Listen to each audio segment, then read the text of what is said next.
J'attends Flash au tournant. Et d'ailleurs, au moment où je tourne cette vidéo, ça va faire pile un mois que j'ai fêté mon anniversaire avec 2 copains. Et comme on aime parler super-héros avec les copains en question, avant de vous en parler du point de vue cinéma, je vais vous en parler du point de vue littéraire parce qu'il y a eu de très beaux cadeaux, dont une série de comics.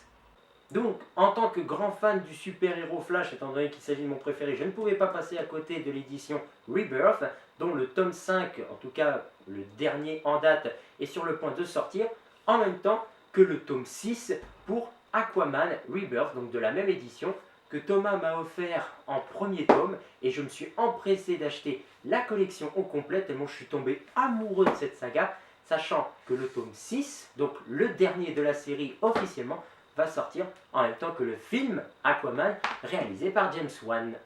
Ouais, le fameux Aquaman dont personne n'avait misé un pécor dessus étant donné qu'il s'agissait du super-héros le plus trollé de tout internet, en tout cas chez DC, jusqu'à ce que Jason Momoa déjà endosse le rôle pour ne serait-ce qu'apparaître en tant que caméo, tout comme Flash d'ailleurs, dans Batman vs Superman et un peu plus d'importance dans Justice League. Justice League qu'il faut savoir, j'ai bien aimé. Et oui, je dois être un des rares Français à l'avoir apprécié à sa juste valeur.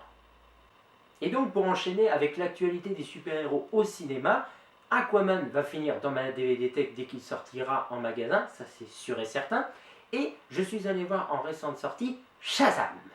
Et je tiens à dire que contrairement à énormément de critiques français, tout comme aux États-Unis, j'ai beaucoup aimé le film et ça me fait penser que ces deux récents films, en plus de Wonder Woman qui se voulait être un des très bons films du DC univers, enfin du World of DC comme ils l'appellent, mais qui ne s'appelle plus un tel désormais, car ces films, Aquaman et Shazam, tentent de se séparer, tentent de s'éloigner le plus possible d'un univers cinématographique construit et tentent de se regarder comme des films à part entière, ce qui, je trouve pour ma part, est une bonne idée, une bonne chose, une bonne initiative prise, parce que très franchement, comme dirait un certain MJ sur lequel je le rejoins, l'univers cinématographique, vouloir étendre un univers et faire en sorte que énormément de films soient rattachés alors qu'ils pourraient se regarder de façon totalement indépendante, enfin totalement à part entière les uns des autres, est réellement un frein à la création artistique.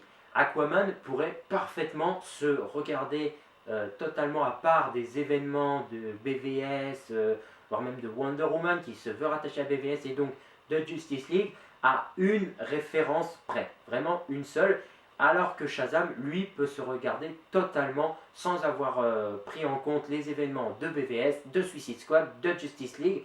Il y a évidemment mention de Batman et Superman dans le film. Je ne vais pas vous en spoiler car j'en ai fait une critique écrite sur ma page Facebook, mais en tout cas, je vous le recommande. J'ai passé un très bon moment. C'est un petit peu un film qui a maintenant l'avantage similaire au MCU que je trouvais au MCU récemment, c'était de me faire découvrir des personnages que je ne connaissais pas ou peu et de m'y attacher. Et ça a très bien marché pour Shazam. Zachary Levi, c'est comme ça que je le prononce, s'éclate dans ce rôle et franchement, ça fait plaisir. Le jeune acteur qui je crois s'appelle Archer Angel, si je prononce bien, est très convaincant dans son rôle. C'est un film fort sympathique, je m'amuse. Je ne vois pas pourquoi surtout les critiques français disent encore que le film est très long, notamment sur les scènes de combat, alors que c'est un petit peu ce qu'ils reprochaient dans les derniers films d'ici, sous prétexte que on voyait pas assez de baston, on voyait pas assez d'action, ça se castagnait pas assez, pour de bonnes ou de mauvaises raisons, peu importe, mais comme quoi les scènes de combat étaient trop courtes. Donc franchement, je vois pas ce qui vous manque. J'ai passé un très bon moment devant ce film. J'ai été pris à plusieurs moments quand ça se voulait comme des moments de suspense, des moments intenses où on se sentait impliqué, où on avait soit peur, où on était totalement en adéquation avec les personnages, on les suivait dans leur combat, on partageait les moments de rigolade, bref, c'est un très bon film d'ici. Je recommande surtout de rester jusqu'à la fin, ne serait-ce que pour le générique. Si vous restez jusqu'au bout, vous comprendrez pourquoi, je le trouve très réussi. Ça permet d'enchaîner sur évidemment une scène post-crédit que je ne vous dévoilerai pas. Encore une fois, n'hésitez pas à vous rendre sur ma page Facebook pour une critique un petit peu plus détaillée. Mais surtout, je me demande en fait où est-ce que ça va se diriger. En tout cas, où est-ce que le World of DC, qui n'est plus officiel à présent avec le départ de Ben Affleck en tant que Batman et de Cavill pour Superman, qu'est-ce que cela va devenir? Quelle tournure va prendre l'univers DC au cinéma? Est-ce qu'ils vont se permettre enfin d'avoir des films un petit peu plus libres et sans